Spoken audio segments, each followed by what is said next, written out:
Bungoma ilianzishwa mwaka 1925 wakati wa ujenzi wa railway. Tulitembea kisani bila kujua njia, lakini walikuja kileta ujumbe.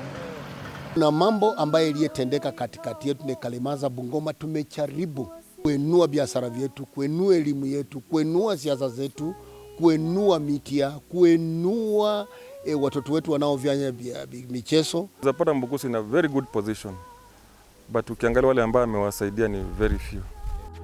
Lakini Mungu anasamehe. Kasoro ilikuwa Bungoma ni kwa sababu ya matamshi tunayotamka, wasasi ambayo tumetamka kinyume cha watoto wetu. Tumelaani viongozi wetu kwa miaka 100 sasa. Mungu ametoa sauti hii ya kwamba watu wa Bungoma tunaenda kukombolewa.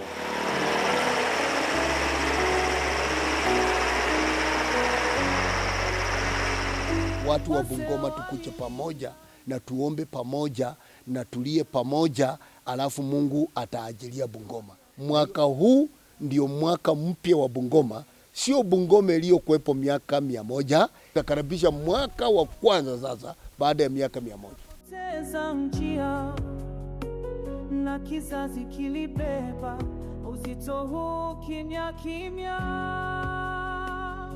Bukusu talia historia ya machozi. Baada ya miaka 100 ya changamoto na machozi, sasa ni wakati wa uponyaji. Mwaka huu ndio mwaka mpya wa Bungoma, sio Bungoma iliyokuwepo miaka 100. Kaunti nzima inaungana kwa maombi ya Bungoma at 100 years, healing and dedication of the land to God. Karibu tuiweke ardhi yetu mbele za Mungu kwa mwanzo mpya wa amani, umoja na baraka. Bungoma at 100 years. Tutakaribisha mwaka wa kwanza sasa baada ya miaka 100.